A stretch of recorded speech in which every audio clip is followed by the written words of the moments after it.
Hello friends, welcome to our channel. Today, we're going to take a look at another horrible case with you, the case of the Gerardo couple in the tranquil suburbs of Delaware County, Pennsylvania. The lives of Jenner and Mark Gerardo appeared to mirror the idyllic setting.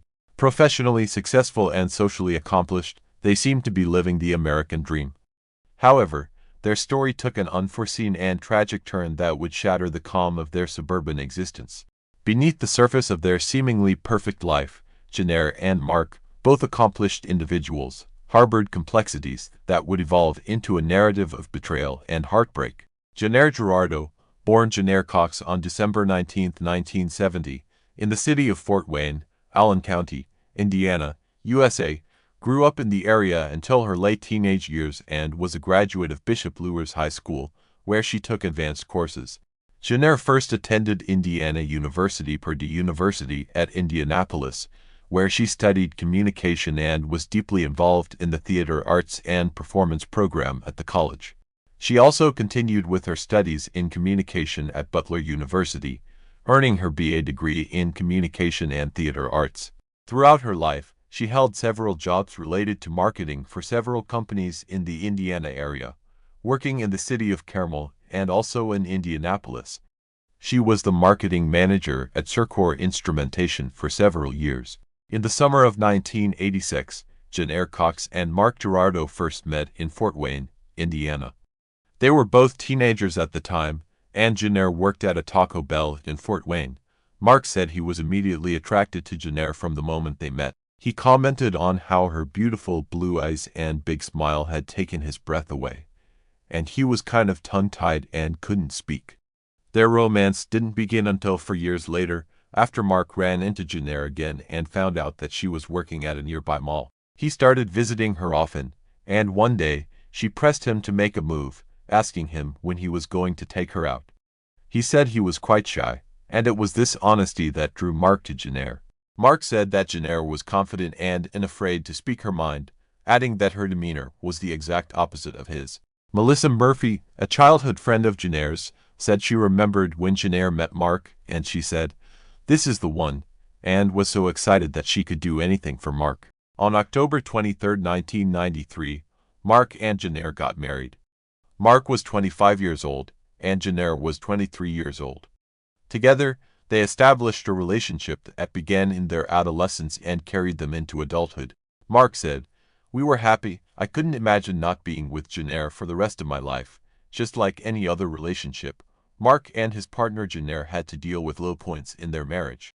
He said that his arguments with his wife could be intense and that she would always have the last word. In November 2011, they both moved to Greenville, South Carolina, where they found new jobs in marketing. The new environment and their frequent exploration of the state's beautiful mountains and beaches brought a sense of restoration to their marriage, which had become stronger than before. Everything went well for the next few years, until 2017, when their renewed life in South Carolina came to a halt. Jenner had been laid off from her job and was having difficulty finding a new one. She lost confidence in herself and became much less strong than she had once been. Around this time, the couple decided it was time to search for new opportunities and a new beginning elsewhere.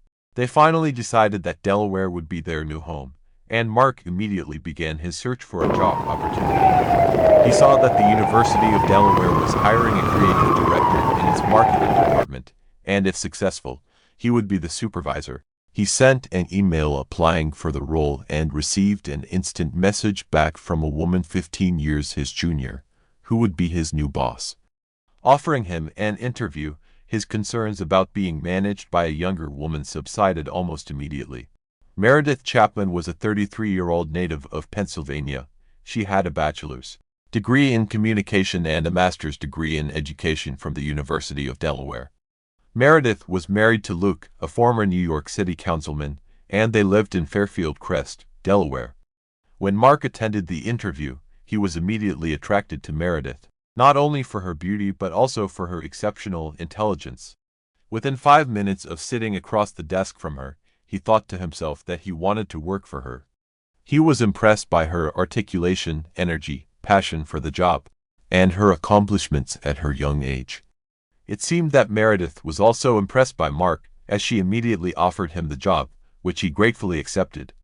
Mark moved to Wilmington, Delaware, in November 2017, while his wife stayed behind in South Carolina temporarily to lease their home. Mark was excited not only because of moving to the north but also to see growth in his career, not knowing that this would be the beginning of the end of his marriage with Jenner. Mark spent his first 45 days living alone in Delaware as his wife remained behind to arrange for their home to be rented out. During this time, Mark said he got to know Meredith well and also stated that the two had a lot in common. One day, Meredith had asked him out for a drink, and Mark remembered the events of that night.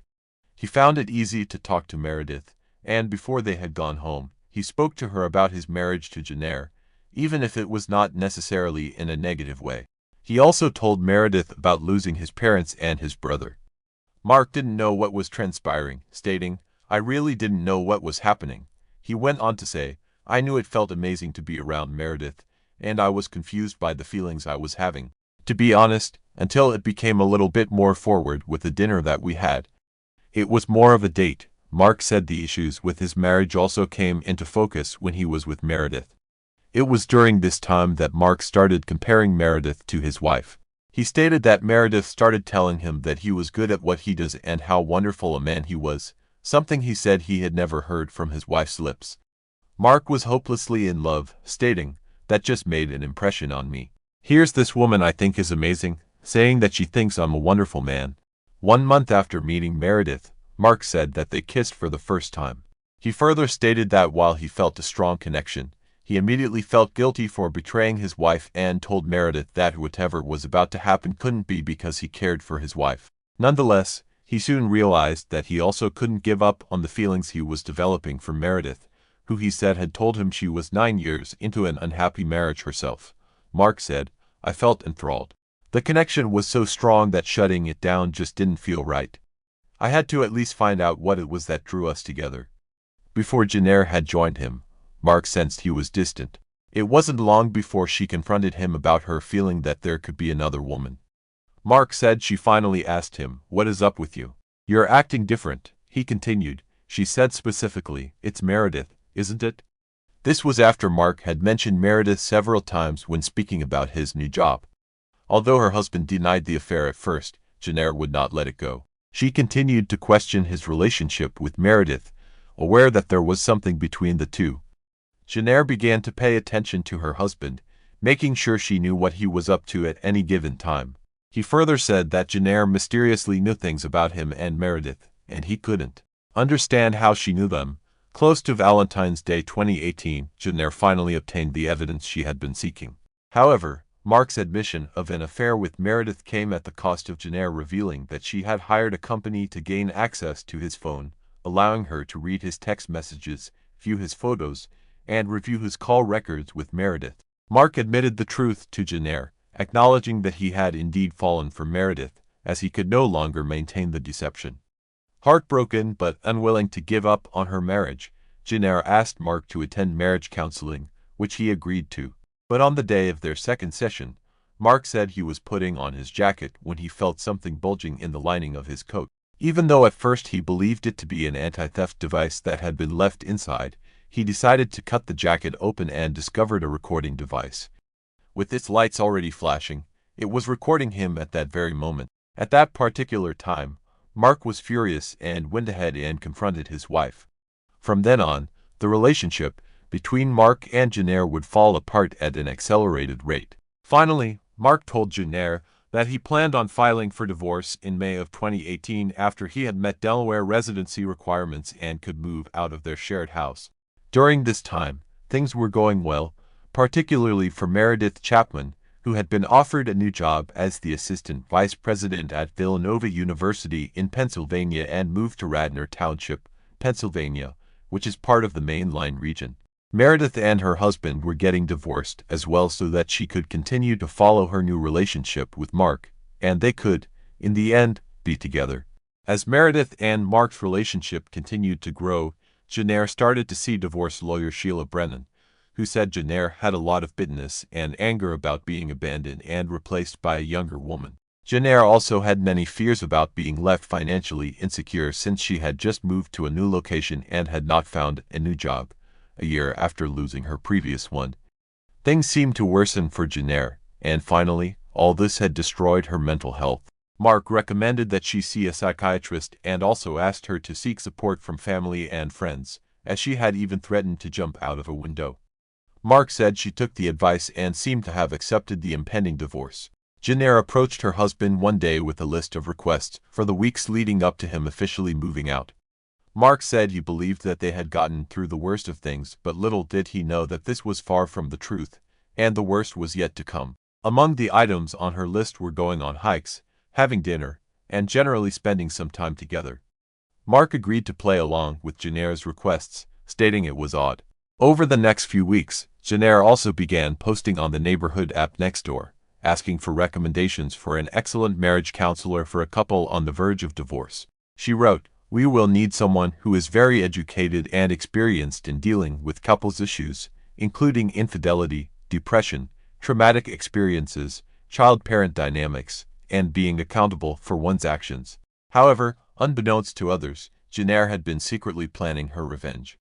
On the evening of April 23, 2018, Mark and Jenner were scheduled to meet for dinner to discuss their divorce agreement. However, in a series of messages, Jenner informed her husband, who was already at the restaurant, that she was running late, before sending another text telling him to go home, she said. Jenner approached her husband one day with a list of requests for the weeks leading up to him officially moving out. Mark said he believed that they had gotten through the worst of things, but little did he know that this was far from the truth, and the worst was yet to come. Among the items on her list were going on hikes, having dinner, and generally spending some time together. Mark agreed to play along with Jenner's requests, stating it was odd. Over the next few weeks, Jenner also began posting on the neighborhood app Nextdoor, asking for recommendations for an excellent marriage counselor for a couple on the verge of divorce. She wrote, "We will need someone who is very educated and experienced in dealing with couples issues, including infidelity, depression, traumatic experiences, child-parent dynamics, and being accountable for one's actions." However, unbeknownst to others, Jenner had been secretly planning her revenge. On the evening of April 23, 2018, Mark and Jenner were scheduled to meet for dinner to discuss their divorce agreement. However, in a series of messages, Jenner informed her husband, who was already at the restaurant, that she was running late, before sending another text telling him to go home, she said. One day after the murder-suicide, the police received a tip from a person who said they had seen a woman wearing a trench coat, hat, sunglasses, and possibly a wig looking out at the house with binoculars. The police had also collected a set of car keys from the crime scene, which they determined belonged to a Cadillac that Jenner had rented. Mark said learning about the Cadillac came as a surprise, and he found out most of this information from the police and the news. Jenner had rented the Cadillac 2 weeks before the tragedy, and it was parked right outside their apartment. Mark continued to dig, poring over his wife's bank statements, phone records, and her computer backup, and found out that she was living a double life. After Mark admitted to the affair just after Valentine's Day, Jenner opened up a secret bank account and credit cards. She used the credit cards to purchase audio surveillance equipment, a lock-picking kit, computer hacking software, and DNA testing kits for his clothes. Mark also said she even bought sophisticated GPS tracking systems and attached them to both his and Meredith's cars. Mark stated that he believes there were over 400 images of private conversations he and Meredith had through text and Snapchat. Jenner would actually access his phone in the middle of the night. Mark continued that his best guess is that Jenner gained access while he was sleeping on the couch, and she placed his thumb on the thumb reader. On March 20, 2018, 5 weeks before the murder-suicide, Jenner's credit card statements revealed that she had practiced shooting the gun 3 times at a firing range. Mark said Jenner had planted multiple devices in his clothes and that he found files containing hundreds of hours of audio that his wife had recorded and even transcribed. Mark continued that Jenner had taken all his jackets and was cycling through a multitude of devices, sewing them in and out, downloading them back and forth, and she had been doing this for weeks. It came to light that on the night Jenner killed Meredith and herself, she had Jana emailed a letter to her family members, explaining her motive in a very chilling manner. She had started writing the letter weeks in advance, dating her entries, and expressing that this was payback for what he had done to her. A psychotherapist who studied homicide within marriages, and read Jana's letter suggested that Jana may have been pushed to kill Meredith and herself because losing the love of her life was something she could not tolerate. The psychotherapist stated that there was something about listening to the tapes that triggered rage and wound her up, and that at some point when she gave up on life and became suicidal, that's when she became her most dangerous. The psychotherapist got the sense that all of this was done to make him suffer and that Jana was interested in being the judge and jury in this scenario of her own life and her husband's life. In a televised TV interview, Mark revealed how his wife left a 15-page letter, stating how she would have killed him too had he walked in on the crime.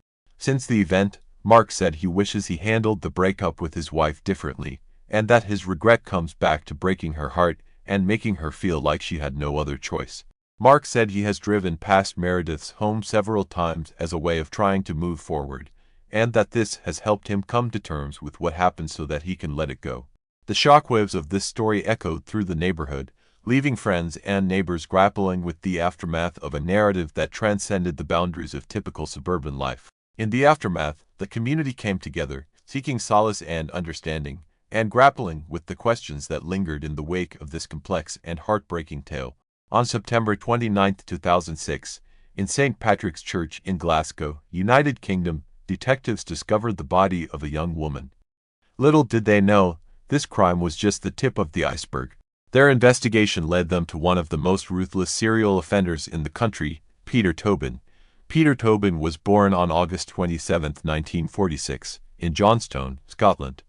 He was the youngest of 8 children in the family of Marjorie and Daniel Tobin. Early on, Peter exhibited a difficult character, prompting his parents to send him to a boarding school in 1953 when he was just 7 years old. However, this seemingly did not yield much benefit. Later on, he was sent to a correctional institution.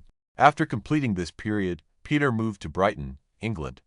There, he started a relationship with Margaret Mount, a 17-year-old typist who found his personality irresistible. In August 1969, they got married.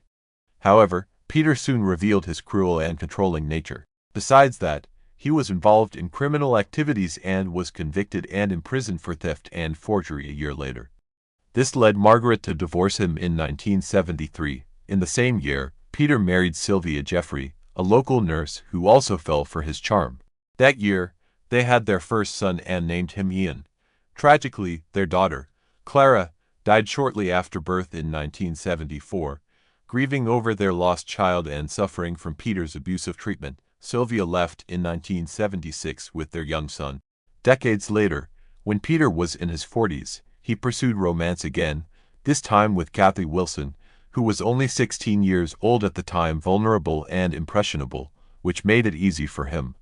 Together, they had a son named Daniel, the couple's only child. They married in 1989 and moved to Scotland. It proved challenging, as Kathy couldn't go outside freely due to her husband's control over every aspect of her life. His violent behavior continued, reaching significant levels. Consequently, isolation exacerbated her living conditions. The young woman mustered the courage and chose to flee with her son in the late 1990s. It's uncertain if Kathy's departure triggered the worst aspects of the man's character to emerge. However, from this moment on, Peter unleashed a terrible side of himself upon the world, ready to cause much harm. Unfortunately, his path intersected with that of a lovely girl. Vicky Hamilton was born in Scotland in 1976. She was the second child of Michael and Janet Hamilton, a married couple who had previously welcomed their firstborn daughter, Sharon. Later, Lee and Lindsay joined the family. Nevertheless, serious disagreements between the spouses led to divorce, with separation being the most appropriate decision. Vicky, Lee, and Lindsay stayed under their mother's care and moved to South London, while the eldest daughter, Sharon, remained in Bathgate. However, this distance didn't hinder Vicky and Sharon from maintaining their close relationship. When Vicky turned 15, Sharon saw it as a good opportunity for her sister to take a step toward independence, a desire many teenagers have. After traveling alone by bus to Scotland for a weekend visit, Vicky was supposed to return home to her mother's house. It marked her first solo trip by bus. Sharon viewed it as a small yet significant adventure. On Saturday, February 9, 1991, the sisters went shopping and engaged in continuous conversation. Sunday was typical, except that Vicky felt apprehensive about her return trip. The evening of February 10th was cold and snowy. Vicky ensured she had enough money for the fare and reviewed the bus route one last time with her sister before they hugged each other tightly. Standing at the bus stop, snacking on a bag of chips across from the police station, it was there that Vicky's path fatefully crossed with Peter's. Peter forcibly dragged her into his car and committed unspeakable acts, raping her and then taking her life, either out of malice or to prevent her from reporting him. Peter retained possession of the girl's purse. When Vicky did not arrive at her mother's house and there was no communication from her, her family began searching for her frantically. In desperation, they simultaneously alerted the authorities about her absence. Once the police began investigating the disappearance, Vicky's face became one of the most recognizable in Scotland. The search operation grew into one of the largest in the country's history. Amidst this uproar, Peter opted to relocate to southeast England, specifically to Margate, where he settled into a charming house with a garden. There, Peter brought Vicky's lifeless body. He wrapped her remains in plastic and concealed them beneath a layer of concrete. He then covered everything with soil. Neighbors thought he had dug a sandbox for his young son, who was 3 years old at the time. Peter's name never surfaced during the initial investigation into Vicky's disappearance. The police found no leads on her whereabouts and considered her a likely runaway, viewing her as an unhappy teenager due to her parents' divorce. Their theory of voluntary disappearance was reinforced on February 21, 1991, when Vicky's purse was discovered near the main bus station in Edinburgh. Peter, always one step ahead of authorities, created this false lead and completely diverted the course of the investigation. Detectives spent 2 fruitless months searching in London. It is known that Vicky's mother died soon after. Over the next decade, Vicky's family and town residents continued to follow the case closely, but despite listing more than 7,000 names in the file, taking nearly 4,000 statements, and presenting about 500 documents along with 380 potential pieces of physical evidence, all efforts led to a dead end. The case was eventually shelved. The next young woman who encountered Peter was Dinah McNicol from Essex. She had a brother and 3 sisters. Her father was a jazz musician, and her mother had tragically died many years prior in a car accident. By age 18, Dinah was known as good-hearted and cheerful, a wonderful friend. She had just completed high school and held great hopes for her future.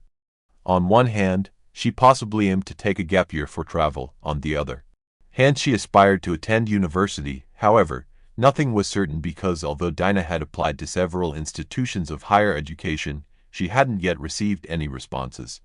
During the first weekend of August 1991, Dinah attended a music festival in Hampshire. There, she met a young man named David Tremlett. Between dances, they discovered they liked each other. On Sunday, August 4th, they spent the night together in a tent. The following day, Dinah assisted him in dismantling the tent, and they agreed to hitchhike back home separately. However, since part of their route was the same, they decided to hitchhike together. Tired but happy, the young couple hit the road to catch a ride. That's when Peter appeared and offered them a lift. David got out of the car first, and Dinah wrote down his phone number before saying goodbye. Alone with the unknown driver, Dinah was about to experience a real nightmare. On that same Monday, August 5, 1991, Peter repeated his previous crime. As with Vicky, he used Dinah's scarf as a gag. After committing the crime, Peter withdrew money from Dinah's account at ATMs in Hampshire and Sussex. When her relatives noticed someone withdrawing money from her account, they immediately suspected something was wrong. Her family knew how carefully she saved every penny and what she planned to use that money for, either traveling or continuing her education. Days and weeks went by with no word from Dinah. The worst part for her family was living in uncertainty. Though unspoken aloud, everyone was sure something terrible had happened. After all, if Dinah were alive, she would have returned home or called to explain her absence.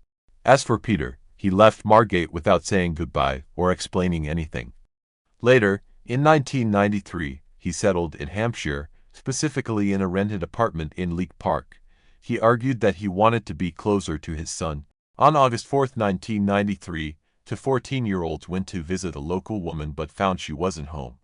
They decided to ask other neighbors if they had seen her around. Instead, they knocked on Peter's door. The man saw a unique opportunity and invited them into his home to wait for the woman they were looking for. The girls saw that the man's 5-year-old son was there and mistook him for a friendly person, so they agreed to enter. There is another version of the events suggesting it was not accidental. The two girls came to Peter's home in response to a request for a babysitter that the man had made. They trusted him because when they arrived, they saw his son and stayed to look after him. Everyone agrees that when the child fell asleep, Peter tied them up, threatened them with a knife, and forced them to drink alcohol. He then beat and raped them, injuring one of the girls.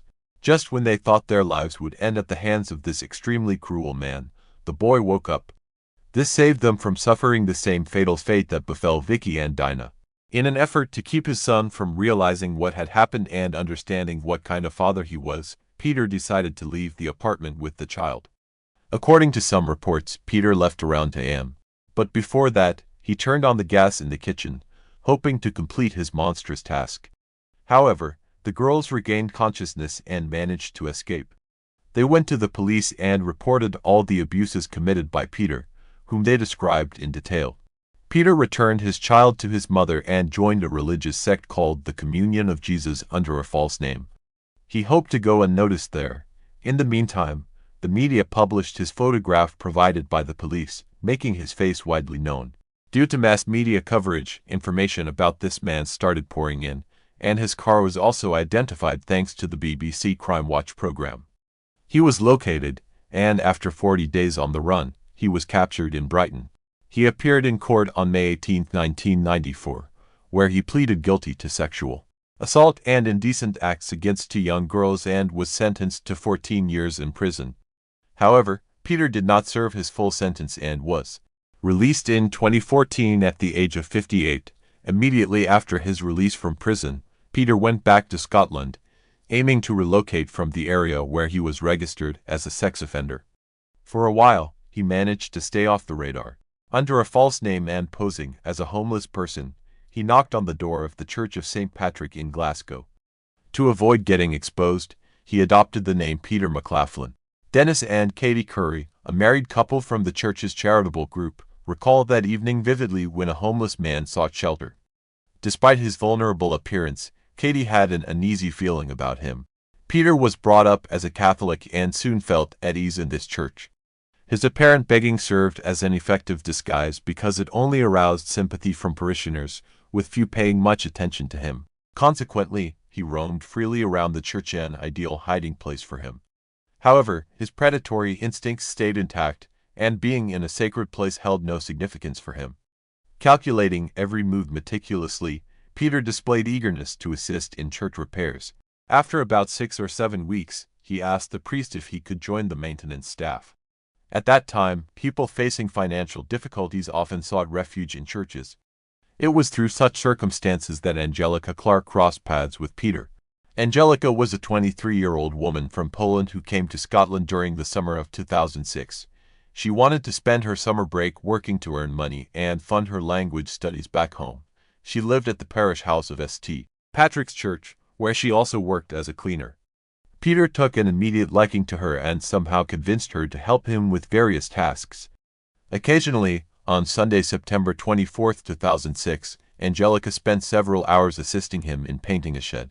Some parishioners noticed them together before Peter attacked her at the back of the chapel. Leka Brown, 47, and her husband, Andrew, 46, who lived in a multi-story house overlooking the church, heard a woman scream through their open windows. In her statement afterward, Leka described it as a brief scream that sounded like someone being forcibly restrained. It was so eerie that it compelled her to get up from the couch and approach the window, but she saw nothing. The scream heard by the Browns coincided with the moment when Peter caught the young girl off guard. As she stood with her back to him, he struck her forcefully and dragged her to the back of the chapel, where he continued to beat her. After she lost consciousness, he raped her and then inflicted several knife wounds. He hid the body in the basement under the floor near the confessional. At this point, Angelica was still alive. Several hours passed, and parishioners began to notice that the young girl was missing. That's when Dennis informed his wife, Katie, about Angelica's unusual disappearance. The police quickly initiated an investigation and started interviewing members of the community one by one. During these interviews, it came to light that Peter was the last person seen with Angelica, albeit disguised as Pete, a homeless laborer. Eventually, he became the prime suspect. Officers went to question him but found no evidence linking him directly to Angelica's disappearance, so they continued their investigation. Aware that it was only a matter of time before they discovered the body and traced everything back to him, Peter fled to London. By this time, Detective David Swindle had joined the investigation. He soon began to suspect that this case wasn't merely a disappearance. Based on their findings and collected testimonies, Detective Swindle believed it was unlikely Angelica would be found alive. Finally, on September 29, 2006, authorities discovered her body in the chapel. This news shocked British society due to both the nature of the crime and the location chosen by the perpetrator for hiding the body led Detective David to suspect that this wasn't Peter's first crime. However, he didn't yet know how horrific and dangerous this individual would turn out to be. Further revelations were inevitable. DNA found at the crime scene and on Angelica matched data in the United Kingdom's National Criminal Intelligence Database. That's when they learned exactly who they were dealing with, a man whose actions indicated deep-seated brutality and criminal sophistication. The individual they were looking for turned out to be Peter Tobin, whose fingerprints had been discovered at the crime scene. Consequently, the first step for the authorities was to publish his photograph in the media. His image was distributed nationwide, and the Scottish police reached out to the Metropolitan Police, initiating a search across the United Kingdom. Meanwhile, in London, Peter attempted to conceal himself by going to a hospital and pretending he had heart problems. He claimed he had chest pain and weakness on the left side of his body, identifying himself as a plumber named James Kelly. He was examined by Dr. Nick Lasso. However, something about his demeanor and behavior raised concerns for the doctor. Initially avoiding eye contact, a behavior atypical of most patients, Peter became suspicious when tests failed to reveal any clear physical cause for his alleged pain. The doctor's suspicions were confirmed by a nurse who recognized Peter from a photograph that had been circulating in the media. As a result, both the nurse and doctor contacted the police. This phone call significantly altered the course of the investigation.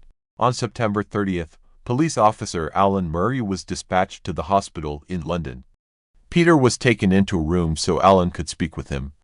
Immediately following this encounter, Peter was arrested, although initially only charged with violating the sex offender registry. This approach allowed officers time to build a criminal case against him. Under Detective David's leadership, evidence gathered led to Peter's trial for crimes against Angelica in late March 2007. Despite substantial evidence against him, Peter denied committing violent acts against her, claiming instead they engaged in consensual sexual activity. He also denied providing false information to police and hospital staff. After 6 weeks of legal proceedings characterized by lies and manipulations on Peter's part, the truth finally prevailed. He was found guilty and sentenced to life imprisonment, but with the possibility of parole after 21 years. Detective David and his team were convinced that there was more to Peter's story. While the trial was ongoing, detectives delved into Peter's life. They gathered additional evidence and compiled a dossier. This was done with the involvement of various law enforcement agencies across the country. To avoid harming or interfering with Angelica's case, they preferred to conduct their work confidentially. The joint police operation was known as Operation Anagram. Part of their work involved connecting missing persons cases to places where Peter had been. During these investigations, they established 2 precise links, one in Bathgate and another in Margate. Several weeks later, a search was conducted in Peter's old house on the coast. They found a knife with DNA samples hidden in the attic, but there was nothing else there. Then they went to the house where Peter had lived in Margate. There, it became clear they were dealing with a serious criminal offender. Investigators dug up a sandbox in the garden of the house, one that Peter had made for his son, and, shockingly enough, they found a female body there. But that wasn't all. When they continued searching at the same location, they found another body. A woman's handbag was also discovered at the scene, which the team preserved for DNA analysis. Forensic experts worked diligently to establish the identities of the 2 victims, determine their ages, and estimate their dates of death. They also analyzed traces from them. These genetic traces were very strong but initially yielded no matches in the National DNA Database. However, on June 1, 2007, there was a crucial breakthrough. The DNA matched Peter's fingerprint. This development proved monumental for investigators, who deemed it necessary to move forward decisively in this direction. By November, on August 14, 2007, authorities confirmed that one of the bodies found belonged to Vicky Hamilton, who disappeared at 15 years old during her first independent outing. Her family had been waiting for answers for 16 years. Later, it was announced that the second body belonged to 18-year-old Dan McNichol, who was hitchhiking home after attending a concert. On September 1, 2008, the Royal Prosecution Service contacted Peter's lawyers and charged him with the murder of Vicky, leading to his trial. Officers had to restrain Vicky's father, Michael, after he saw Peter face to face. Michael later admitted he simply wanted Peter to know he was there to defend his daughter's name and protect her memory. After a month-long trial, on December 2, 2008, Peter was found guilty of Vicky's murder and sentenced to life imprisonment. The trial for Dina took place in December 2009. On December 16, after the defense failed to provide evidence exonerating their client, the jury found Peter guilty of Dina's murder. He subsequently received his third life sentence. On November 22, 2007, it was reported that Tobin had been attacked by fellow inmates. He sustained minor injuries. Shortly before this incident, the serial killer had confessed to a total of 11 murders. Recently, on October 8, 2012, Peter passed away in the hospital. Hello friends, welcome to our channel. Today, we're going to take a look at another horrible case with you, the case of Alan Wade. High school sweethearts James Reggie Sway and Carol Alford hailed from Charleston, South Carolina. They grew up together, same school, same grade, knowing each other since childhood. Over time, their friendship evolved into something deeper. By 1959, at 15 years old, they were dating. Friends often remarked on how harmonious and beautiful James and Carol seemed together. They captured these moments in photos, young and happy with dreams of a long and joyful life ahead. It was their first deep connection. The pair became almost inseparable, both in school and out. They seriously thought about marriage once they turned 18, a decision supported by their parents. But life had other plans. In 1962, just after graduating high school, James was drafted into military service. He and Carol decided to delay their wedding until his return and promised to exchange letters regularly. Time moved on, and separation became lengthy. By the mid-60s, James found himself deployed to Vietnam, a hotspot, and all contact was lost thereafter. Carol had no word if her beloved was even alive. Carol faced significant challenges in her life starting when he stopped writing to her. She chose to further her education while simultaneously securing employment at the Charleston Air Force Base. Eventually, Carol married, but this first marriage ended quickly without any children. In 1975, she entered into a second marriage with Richard Alford, and in 1977, they had a daughter named Rhonda. Unfortunately, the second marriage also proved unsuccessful due to Richard's excessive drinking and physical abuse. By the mid-1980s, Carol could no longer endure the ongoing abuse. She took her daughter and filed for divorce. However, Richard continued to harass and pursue her relentlessly. In 1987, his behavior reached a critical point. Richard purchased a handgun, consumed a large amount of alcohol, and went to confront Carol. On that fateful day, Richard rang Carol's doorbell. She unsuspectingly opened the door while Rhonda was in the room behind her. Despite his daughter's presence, Richard drew his gun and shot Carol multiple times in front of Rhonda. He then left the scene, drove to a deserted area, and committed suicide by shooting himself. Carol was fortunate to survive due to neighbors hearing the gunshots and Rhonda's desperate cries for help. They promptly called for an ambulance and alerted the police. Carol was in critical condition after losing significant blood. She underwent numerous complex surgeries and blood transfusions over several days before beginning her recovery. Although she gradually regained strength, she became permanently blind in her right eye and disabled for life. Toward the late 1990s, Carol's health deteriorated seriously once more. She experienced severe weight loss along with persistent pain and weakness, which prompted a thorough medical examination at the hospital. Despite enduring these substantial physical and emotional hardships throughout her life, Carol's resilience shone through as she navigated each challenge thrown her way. In 1987, Carol received a distressing diagnosis of liver cancer. During her treatment, she was inadvertently infected with the hepatitis C virus, which went undetected and untreated. The virus silently damaged her liver over the years, ultimately leading to cancer. However, due to appropriate treatment and supportive therapy, Carol's condition was stabilized. She was required to take her prescribed medications daily for the rest of her life and undergo regular medical checkups to make necessary adjustments to her treatment plan. Carol faced additional challenges after losing her job at the Air Force Base due to severe gunshot wounds. With the added burden of cancer, she was no longer able to perform physically demanding tasks or remain on her feet for extended periods. Consequently, she took a position as a call center operator for a cable TV company in Charleston, her hometown. On the other hand, James experienced his own set of hardships in Vietnam. He was severely wounded during the war and almost lost his leg, requiring a prolonged hospital stay. His name was mistakenly included in lists of the deceased, leading even his relatives to believe he had died. Fortunately, he survived and eventually returned home. Years later, by that time, he had lost contact with Carol.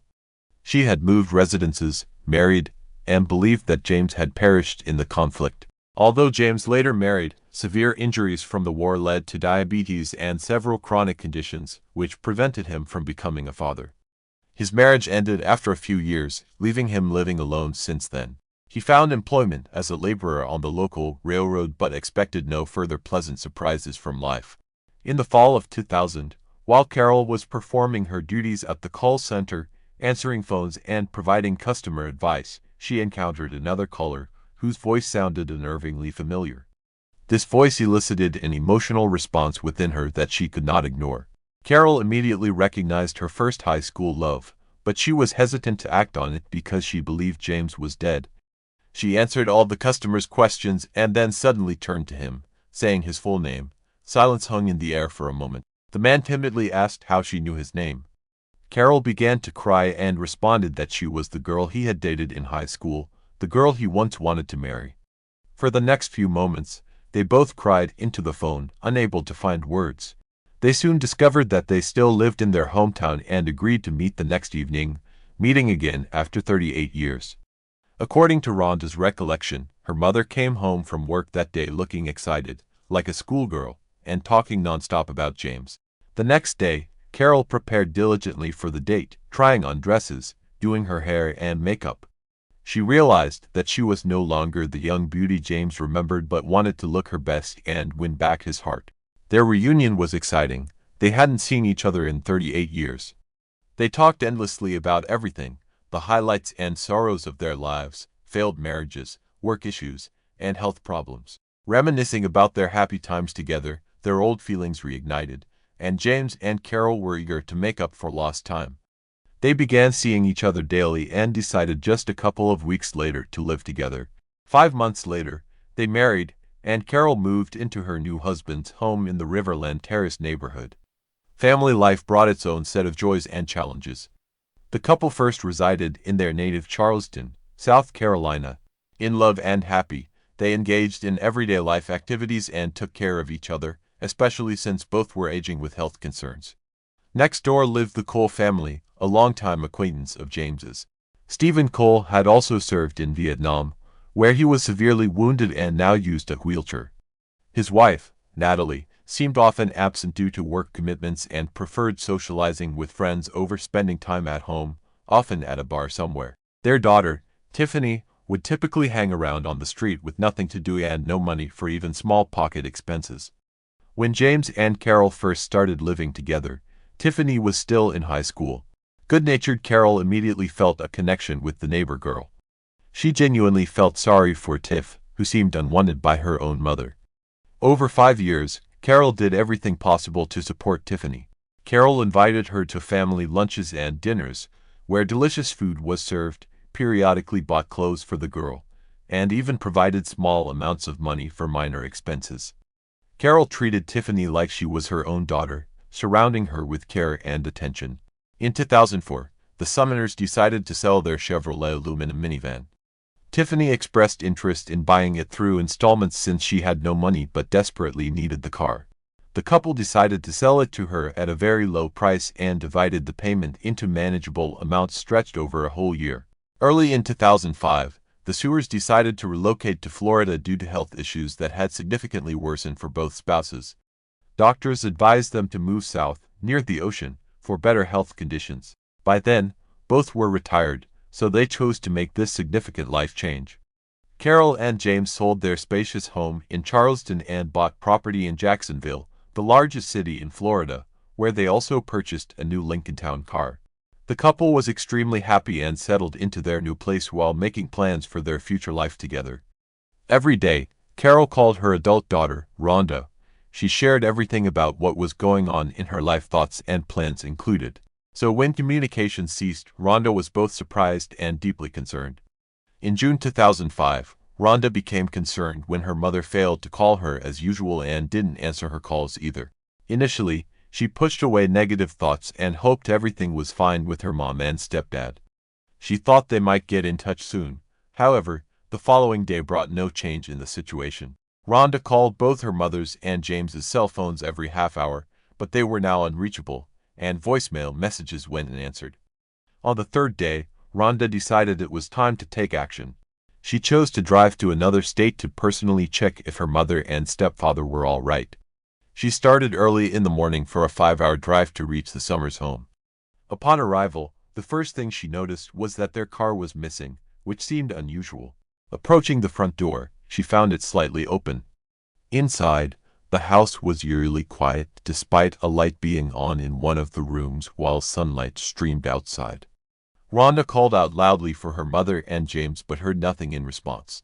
Entering the kitchen next, she saw a table set for two with food that appeared untouched for at least 3 days.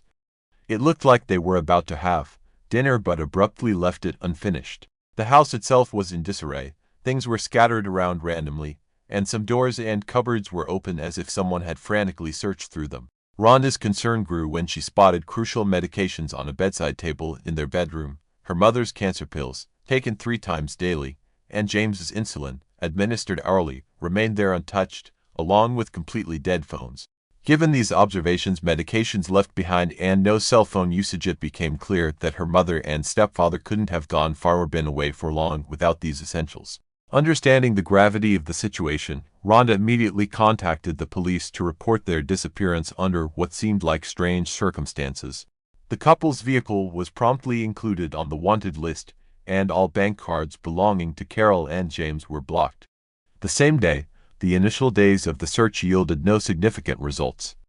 It was impossible to locate either the Sewers themselves or any witnesses. However, on June 12, several events transpired simultaneously, enabling the police to pick up the trail of the criminals. Firstly, a man phoned one of the banks, identified himself as Mr. James Sewer, and complained about his card being blocked, making it impossible for him to withdraw cash. Upon verifying the card information, the bank employee immediately suspected something was amiss. The employee suggested that Mr. Sewer personally visit the nearest bank branch to resolve the issue, but the man abruptly hung up. A few minutes later, from the same number, yet directed at another bank, a woman identifying herself as Mrs. Carol Sewer called and reported a similar problem with her card being blocked. When she was asked to visit the bank in person, she categorically refused, citing health reasons and emphasizing her immediate need for access to her funds. Naturally, this request was denied. The information regarding these calls and recordings of them were immediately handed over to law enforcement. The same day at the station, these recordings were played for Rhonda, who confidently stated that neither voice belonged to her mother or stepfather. This was evident from the outset, as both individuals were in their 60s, while the voices sounded much younger. Police promptly hypothesized that these imposters were directly connected to the disappearance of the Sewers. They suspected that either these individuals had kidnapped Carol and James and were holding them somewhere against their will, or had possibly killed them after coercing information about their bank accounts and cards. A few days later, the missing couple's car was discovered abandoned on a deserted road in a wooded area. There were no traces of blood or signs of struggle in the cabin. Experts found hair and sweat marks in the trunk, which belonged to both spouses. It became evident that the owners had been taken away in the trunk of their own car, and the prospects of finding them alive were grim. Upon examining the couple's bank transactions, it was revealed that money had been withdrawn from their cards several times after they ceased contacting their daughter. Reviewing the ATM surveillance footage showed that a young man, who couldn't be identified immediately, made the withdrawals.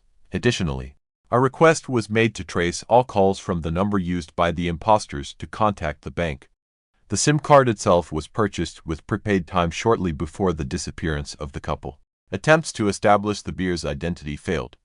However, it was discovered that on June 6, a call was made from this number to a car rental company. It turned out that a guest at one of the hotels rented a Mazda RX-8 under the name Tiffany Cole. This same car was subsequently driven by an unidentified young man who withdrew money from ATMs using cards belonging to the missing individuals. He withdrew $1,000 from one card and nearly $3,000 from another. Thanks to built-in location trackers in rental cars, investigators determined that this Mazda RX-8 had parked at a hotel in Charleston. A capture team was promptly patched in and forcefully entered the room where these individuals were staying. The room was strewn with packages and receipts from various stores, including clothes, gadgets, video games, cosmetics, perfumes, and expensive alcohol. Inside were three individuals: 23-year-old Tiffany Cole, her 24-year-old boyfriend Michael Jackson, and 19-year-old Alan Lyndall Wade. The young men appeared surprised and confused as police placed handcuffs on their wrists. All three individuals were taken to the police station and placed in separate rooms for questioning. Initially, they pretended not to understand the accusations against them or simply remained silent. A search of their room uncovered several items belonging to the summoners, including their bank cards, a laptop, some of Carol's jewelry, James's expensive coin collection, keys to their Lincoln Town car, and pawn shop receipts in the name of Cole. It was discovered that part of the stolen jewelry had been pawned by Tiffany, and the money spent with friends. After several hours of interrogation and upon being presented with irrefutable evidence found in the hotel room, Tiffany was the first to speak. She sobbed as she revealed that she and her friends had robbed the elderly couple but insisted they did nothing further to them. They then fled and started spending other people's money. Tiffany also admitted that there was another accomplice, a 19-year-old named Bruce Kent Nixon, who was paid $300 for his help. They never saw him again after that. Indeed, Bruce had agreed to participate in the crime for a promised payment. Afterward, he spent all the money on illegal substances. Finding him wasn't difficult, as he lived in Charleston and had not attempted to flee or hide. He was arrested at his parents' house. A careless phrase led Bruce to realize how serious the consequences could be for his involvement. Consequently, he agreed to cooperate with the authorities to avoid facing the death penalty. What he revealed was horrifying. It all started in May 2005 when Tiffany went to deliver a payment for a car bought 6 months prior from the summoners. She often visited them personally because hospitable Carol and James invited her to stay for a night or a few days, offered delicious food, and even gave gifts if she brought friends along. There was always space for guests in the house and at their table. This time, Tiffany showed up with her new boyfriend, and they were warmly invited to dinner. Since it was late, the couple ended up staying overnight at the summoners' home. During the meal, the summoners discussed how they had settled into their new place. Carol inadvertently mentioned that they had nearly $100,000 left after selling their house in Charleston, implying they could comfortably enjoy their retirement without any financial worries. With this revelation, Carol unwittingly sealed her and her husband's fate. Tiffany and Michael exchanged looks. That night, while still at the couple's house, they began plotting how to obtain that substantial amount of money. In the morning, Tiffany and Michael bid farewell and returned to South Carolina. Over the next 2 weeks, they found accomplices, assigned roles and responsibilities, and began executing their plan. On June 6, Tiffany rented an inconspicuous car while Bruce and Alan stole 4 shovels from an unspecified location. Together, they drove to a secluded spot in the suburbs of Jacksonville and started digging a deep hole intended as the grave for the summoner couple. On July 8, Tiffany purchased rope and duct tape from a hardware store and handed these materials over to her accomplices. That evening, Bruce and Alan arrived at the prospective victim's home under the pretense of needing assistance and asked if they could make a phone call from inside. Despite finding them strange, Carol decided to let them in. Thinking they genuinely needed help once inside, Bruce and Alan immediately attacked Carol and her husband. When he responded to her screams, they bound the couple's hands and feet with duct tape, blindfolded them, and demanded information about any money or valuables in the house under threats of torture and death. The summoners provided details of their bank accounts and PIN codes for their cards in hopes of being spared. However, once this information was obtained by the intruders, two additional accomplices entered the house. They helped drag Carol and her husband into their backyard before stuffing them into the trunk of their family car. Alan drove their Lincoln with Bruce seated beside him, while Tiffany and Michael followed close behind in a red Mazda RX-8 as part of their sinister plan. While on their way, they encountered a police patrol that might have tried to stop the car with the couple in the trunk. The second car was supposed to divert attention by speeding up or blatantly breaking rules. However, no one appeared in their path, so both cars reached the destination safely. In the trunk, James managed to free his arm. He removed the bandage and duct tape from his face and also from his wife's face to prevent suffocation. There wasn't much more they could do. Their surprise, bewilderment, and shock were immense when the trunk lid opened, and among their captors were Tiffany and her boyfriend, who had recently visited them. The captives were led several dozen meters through the woods to a prepared grave. They were then simply pushed into it. The couple pleaded desperately for their lives, but the young criminals proceeded otherwise. They killed the couple in a brutal manner by burying them alive. According to Bruce, it took about an hour for them to cover the bound elderly people with earth while they cried, confessed their love for each other, and said goodbye. An examination later showed that the spouses died of suffocation. Pieces of soil in which they were buried were found in their mouths, respiratory tracts, and even stomachs. After completing this gruesome act, the outlaws abandoned the Lincoln in the woods and returned to town in a rented car. They went to the Summers house, where they took valuable items and then returned to South Carolina to start spending their loot. However, after 2 days, all stolen cards were blocked. 4 days later, all participants in the crime were taken into custody. Bruce Nixon was the only one who fully admitted his guilt from the beginning and agreed to cooperate with investigators, hoping for leniency. He revealed where the spouses were buried and detailed everything that happened on that awful night. Tiffany claimed that her boyfriend Michael had lost his mind and initiated the crime when he heard about the substantial amount of money retained by the summoners after the sale of the house. Her lawyer argued that the girl was an accomplice and not directly involved in the murder herself. Jackson and Lyndall opted to stay silent, but the collected evidence was compelling. The jury didn't think Tiffany Cole's innocence since she participated in creating the criminal plan, rented a car, and devised a diversionary tactic if they were chased by police. She even helped dig a grave for the spouses. Furthermore, she pawned stolen items and joyfully spent money, as evidenced by numerous photos of her in purchased clothes and in a limousine rented to celebrate their illicit success. As a result, Bruce Nixon was sentenced to life imprisonment without parole. Jackson, Tiffany, and Lyndall received the death penalty. Despite filing multiple appeals and grievances, all were denied, leaving the sentence unchanged. However, in 2023, 18 years after their heinous crime, that very same death sentence had yet to be carried out. Hello friends, welcome to our channel. Today, we're going to take a look at another horrible case with you, the case of Nicole Ford.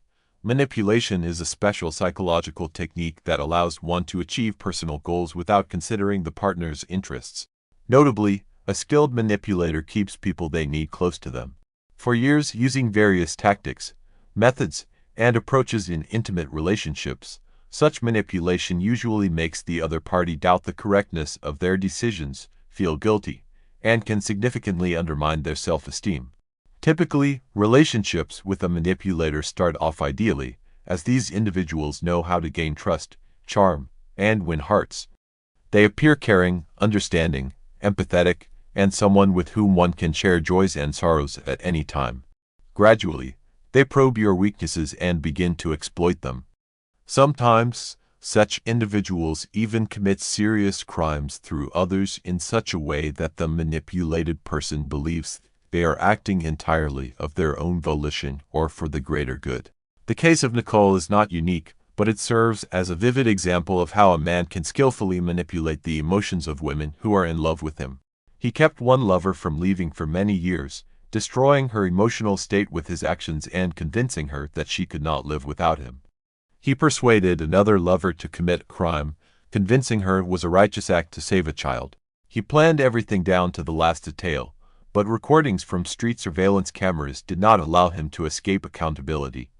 What is known about Nicole, or simply Nicole Ford, is that she was born on July 11, 1989, in the northern part of the U.S., in a small town in Minnesota. There was almost no information about her parents and early life in public sources. According to some reports, her father left the family when she was very young, and her mother raised her alone, striving to provide her daughter with everything necessary and a good education. Nicole was one of the top students in her school, and she was also actively involved in sports from a young age, particularly track and field and martial arts, in which she excelled. In her senior years of school, she decided that she wanted to dedicate her life to fighting crime and would serve in law enforcement. She did everything possible to successfully pass the exams and meet the physical standards required for admission to the police academy. Graduating with honors after finishing school and being admitted to the academy, Nicole moved from the small provincial town to the large metropolis of Minneapolis. In 2010, she was accepted into the Criminal Investigation Department of the Maine Police Headquarters in Minneapolis as an assistant investigator, and after several years of dedicated service, she was appointed as an investigator. Colleagues described her as a determined, goal-oriented woman and a fearless officer ready to take risks. However, in her personal life, without realizing it, Nikki became a pawn in the hands of a sophisticated manipulator. The perfect start to a doomed relationship began in 2012 at a Taekwondo competition, where 23-year-old Nicole met a coach and martial arts master, Timothy Tim Amema, who was 8 years her senior and initially didn't spark much interest in her. However, the slender young beauty with luxurious long hair and a charming smile immediately caught his attention. It's worth noting that Timothy was known as a ladies' man, with numerous romantic partners whom he frequently changed, and sometimes dated several women at the same time. He was skilled in winning over women he liked and was not accustomed to rejections. Timothy also lived in Minneapolis, quickly found out where Nikki trained, and obtained her phone number. He initially offered her personal training services but almost immediately began courting her, quickly winning over her heart. Nicole saw Tim as a kind, open, and charming man. She developed a sincere affection for him, and before she knew it, she had fallen deeply in love. Soon, they started a romantic relationship and began dating. Initially, the man behaved gallantly, showed care, and made every effort to impress her. Effort to demonstrate that he was a reliable person one could depend on. Amema was strong, intelligent, eloquent, and had the ability to dominate the women who fell in love with him. The relationship progressed rapidly, and after a month and a half, they decided to move in together and live under the same roof. The first 6 months went wonderfully, and Nicole felt happy and loved next to this person. She opened up and trusted him, believing there were no secrets between them. However, Timothy's behavior gradually began to change. He revealed his true nature, but he did so subtly enough that his chosen one was not alarmed for quite some time. The sophisticated tormentor, Timothy, was an attractive, witty, and charismatic man with a muscular build, enjoying success with the opposite gender. He took great pride in himself, and even after entering into a serious relationship, he did not stop flirting with other women, often doing so in Nicole's presence, which deeply hurt her and made her feel humiliated. At first, Nicole hoped that over time her boyfriend would shake off his bachelor habits, become more restrained, and settle down. But months passed, and nothing changed. Meanwhile, Tim assured her that he loved only her and was passionate and tender as a partner. But outside the home, he did not miss a single opportunity to flirt and regularly engaged in affairs. Soon, Tim became openly annoyed by his girlfriend's jealousy. He began to snap at her, stating that he would behave as he wanted and she had no right to tell him otherwise.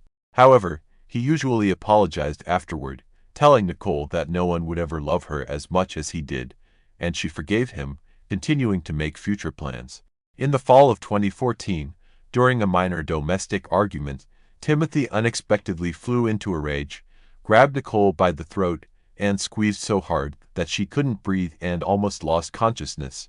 Suddenly, He came to his senses, let Nicole go, and pushed her so hard that she fell, hitting a wall. At that moment, she realized that this was an unhealthy relationship that needed to be ended immediately. However, her emotional attachment to the man was too strong, and it only took another apology from him for her to forgive him. In addition to bouts of aggression and infidelity, another extremely unpleasant trait of Tim's came to light. He was extremely jealous and obsessed with control. The man monitored every step his chosen one took her phone without permission, checked her contact lists, messages in messengers and social networks, and kept a close eye on who she talked to and where she was. This continued for several years.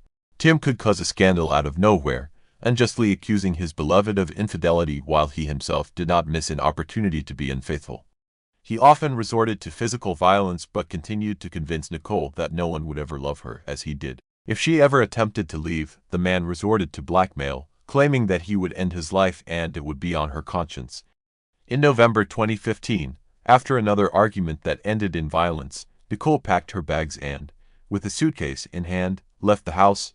Timothy, who until the last moment did not believe she would do it, saw his parting leaving, chased her down outside, grabbed her by the hair, and dragged her back into the house. But the woman began to scream and struggle, attracting the attention of neighbors, and the man was forced to back down, letting her go. After so many years in an abusive and manipulative relationship, Nicole could finally breathe a sigh of relief. However, Tim had no intention of leaving her alone. He merely switched tactics, moving from threats and blackmail back to romantic pursuits. He met her after work, sent flowers to her home, wrote messages filled with tenderness, and pleaded for a chance to start over. For over a month, Nicole was resolute and had no plans to return to her former lover, but in December of that same year, she unexpectedly discovered that she was pregnant. This was certainly not in her plans, but the thought of not keeping the baby never crossed her mind. She knew that if her ex-boyfriend found out about her pregnancy, it would provide him with perfect leverage for manipulation in an attempt to win her back. So, she tried to hide her pregnancy but was unsuccessful. They still shared many mutual friends and acquaintances, so by January 2016, information about her expecting a child reached Timothy. There was no doubt about who the father was, prompting him to urge her to return to him, arguing that their child should be raised in a complete family. Nicole, who had grown up without a father herself, understood how challenging it would be for her and the baby. But she also realized that a life with a manipulative and cruel person would not lead to anything good. She adamantly refused to return to her ex-boyfriend, though she still had feelings for him. However, she noted that she would allow him to participate in the life and upbringing of their child as a nominal father. On June 20, 2016, Nicole gave birth to a healthy boy whom she named Callahan, as her former lover acknowledged paternity and declared his readiness to raise the child with her. However, it soon became clear that giving the baby this man's surname and registering him as the parent was far from the best idea. Despite Tim's assurances that he would be a good father and his pleas to reunite so that Callahan could grow up in a complete family, in reality, he showed no interest in his son. The man had hoped that the child would become a reliable tool for manipulating his ex-girlfriend, but Nicole was no longer susceptible and quickly lost interest in the baby. Nicole took nearly a year of maternity leave and devoted herself entirely to caring for her little son. She hadn't even thought about new relationships, immersing herself completely in motherhood. Meanwhile, Timothy continued his carefree life with numerous lovers and casual connections. It got to the point where he had a signal, a purple light in his bedroom, which meant that the homeowner was alone and expecting company. Any of his lovers could respond to this signal, and afterward, the purple light would go out, signaling to others that Tim's bed was already taken. It was like something out of a red light district, but the man and his numerous partners were quite satisfied with this arrangement. In the same year of 2016, shortly after the birth of Callahan, 36-year-old Emma moved in and began living with his 18-year-old protege named Colleen. He had been training the young woman since she was 14, and she was deeply in love with her mentor, despite the significant age difference. Initially, the couple hid their close relationship, and to outsiders, they claimed that Colleen was just renting a room in his house. However, it soon became apparent to everyone that a fiery romance was unfolding between the coach and his ward. Timothy was thrilled with his young lover, and according to friends, the girl resembled a naive child trying her hardest to impress the man she absolutely adored. By the summer of 2017, Nicole was forced to return to work. She was raising her child alone, as the boy's father was hardly any help, and the young mother simply ran out of money, prompting her to end her maternity leave early. At that time, she was working as a forensic expert at the main police headquarters in Minneapolis, and her work schedule could be unpredictable. During the day, little Callahan was in daycare, but if his mother was held up at work or called in unexpectedly, she would ask Timothy to look after their son. There were a few reasons for this. First, she believed it was beneficial for the boy to spend time with his father, who had recently vowed to be involved in his upbringing. Second, since her former lover was not helping financially, she thought he could at least save her the cost of nanny services. However, Amima did not enjoy spending time with the child. It was a burden to him, and he was unwilling to take on the responsibility. Thus, he shifted it, along with all related troubles, onto his young lover, Colleen. Quickly developing a fondness for the little boy, she loved taking care of him. Thus, the man dumped his parental responsibilities on the girl, explaining it by telling her that Nicole was a bad mother who did not want to care for her child and was looking for any excuse to offload her son onto them. In the spring of 2017, Nicole, for the first time since breaking up with Tim, entered into a romantic relationship. Her new partner was a fellow police officer named Donovan Ford. He treated his beloved with tenderness and care and also felt paternal towards Callahan, expressing readiness to adopt the boy. Everything seemed wonderful, but that was until Amma found out about his ex's new relationship. Timothy did not love Nicole and had long stopped trying to establish any relationship with her, but the mere fact that she was now not alone and happy enraged him. It also ignited a furious desire to annoy or completely destroy these relationships. As his main weapon in this endeavor, he decided to use their son, as well as the naive Colleen, who believed every word he said. The child's father regularly reported to social services that Donovan was beating, tormenting, and treating his son cruelly, and that the boy's mother was doing nothing to stop it. As a result, Child Protective Services frequently visited the family. They never managed to confirm any instance of domestic violence, but each time, Nicole and her new lover were interrogated like criminals. They knew who was trying to ruin their lives but were powerless to stop it, and this continued for years. Simultaneously, Timothy kept convincing Colleen that Callahan was in danger, that Nikki and Donovan were cruel to him, and that one day they might simply end his life in what they would claim was an accident. The girl believed her lover and felt terribly sorry for the boy, who had literally grown up before her eyes, and was ready to protect him.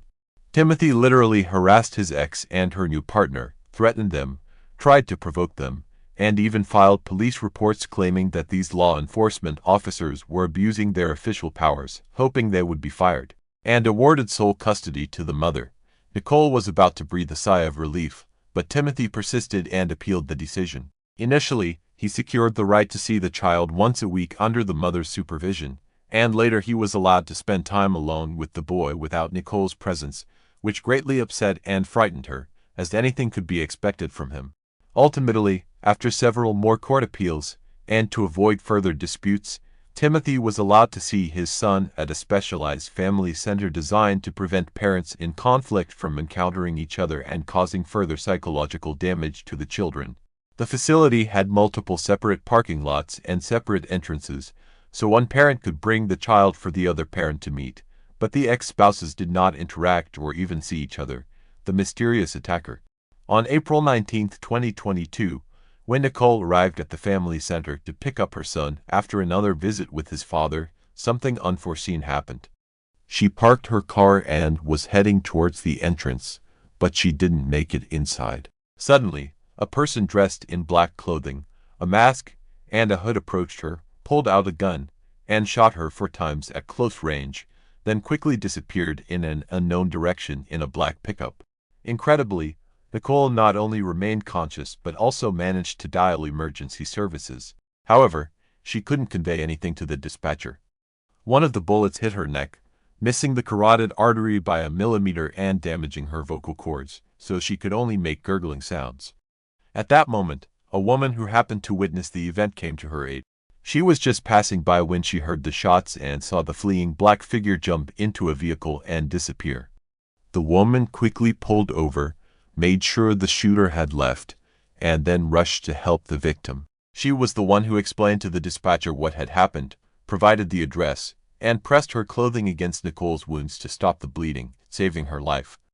The victim spent several days teetering on the brink of life and death in a coma. She lost a lot of blood, and her vital organs were affected, but despite the severity of her injuries, doctors managed to stabilize her condition. Medical professionals believed Nicole was incredibly lucky, as death was only millimeters away from two bullets. One passed near an artery, and the other nearly struck her heart. The woman survived, and now it was necessary to figure out who wanted her dead. Prime suspect. Nicole had no doubt that her ex-lover was the one who had shot her, which she reported to the police as soon as she regained consciousness. Earlier, while the woman was in a coma, Donovan had also informed the police that, apart from Timothy, the victim had no other enemies. Timothy was indeed interrogated and checked first, but he had a solid alibi, as he was at the family center with his son at the time of the attack, confirmed by staff and internal surveillance footage. Simultaneously, the theory was investigated that someone among the criminals she had previously arrested and helped incarcerate could have organized the attack on the police officer and investigator. Undoubtedly, due to her profession, she could have had ill wishes against her, but Nicole herself was convinced that Timothy was involved in the assassination attempt. At the scene, 4 casings were found, and a camera at the nearest intersection captured a suspicious black Dodge Ram pickup running red light without license plates. This same vehicle was mentioned by the eyewitness who essentially saved the victim's life. Thus, it was necessary to check what vehicles Timothy owned. During another interrogation, the suspect mentioned that he had a Chevrolet Traverse SUV in his garage and that he also owned a Dodge Challenger. However, according to Timothy, he never had a pickup. Yet the investigation showed that the man was lying, and a black Dodge Ram identical to the one used by the shooter was registered in his name. Once the truth emerged, Timothy was arrested pending further investigation. When shown the surveillance footage, he recalled that he did indeed have such a vehicle but claimed he rarely used it and that it mostly sat idle. Moreover, he noted that his pickup had colorful stickers on the doors and hood. This was verified, and indeed his vehicle had stickers, but they looked as though they had been applied just recently. Nonetheless, all the evidence was circumstantial, and law enforcement needed to find the weapon and the actual shooter to fully resolve the case. It turned out that Timothy's vehicle was equipped with a satellite navigation system, which allowed the tracing of the vehicle's entire route on that day. It was discovered that the car was brought to the back entrance of a school on the evening of April 18th. There it remained all night and almost the entire next day. Road cameras traced that the vehicle arrived there with license plates, but by the next evening, it left without them. The person who used the vehicle that day was of short stature, slight build, and from a distance, the silhouette appeared feminine. As a result, it was decided to immediately detain and interrogate Timothy's living girlfriend, Colin Larson. A search was also conducted at the couple's home, and although the weapon used in the crime was not found, law enforcement discovered ammunition of the same caliber used by the shooter. The frightened girl almost immediately began to give confessional testimony, confirming that Timothy was the mastermind behind the crime. However, Colin believed that her lover had acted with good intentions, thinking they were trying to radically save little Callahan from a cruel mother. Timothy had spent years manipulating his trusting young girlfriend, convincing her that the boy was being mistreated and subjected to violence, and she unquestioningly believed every word her lover said. She felt immensely sorry for the child and believed that Timothy wished his son well and wanted to protect him. The trial of the conspirators began in November of the same year. Colin confessed that her lover had provided her with the firearm and had taken the pistol back after the assassination attempt and disposed of it, but she did not know what exactly he did with it. The prosecution was largely built on circumstantial evidence, a point that the defendant's lawyers emphasized. Nevertheless, the decisive factor was Colin's confession, who still could not believe that her lover had deceived her and believed that they were committing a righteous act. The court also considered the testimony of the victim herself about what kind of person Timothy was and how skillfully he had always managed to manipulate the women who loved him. 42-year-old Timothy was found guilty of organizing a first-degree attempted murder, as well as incitement, aiding, and abetting. He was sentenced to 18 years in prison, the maximum term for such cases. 24-year-old Colin Larson, as the executive, received 16 years in prison. A year after the assassination attempt, Nicole managed to fully recover physically and emotionally. She and Donovan officially legalized their relationship, and the man became the best father Callahan could ever wish for.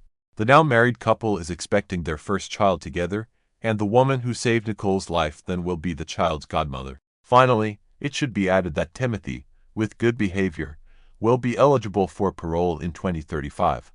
However, he will be prohibited from coming within 100 meters of his son, former lover, and her family members, and from attempting any form of contact with them.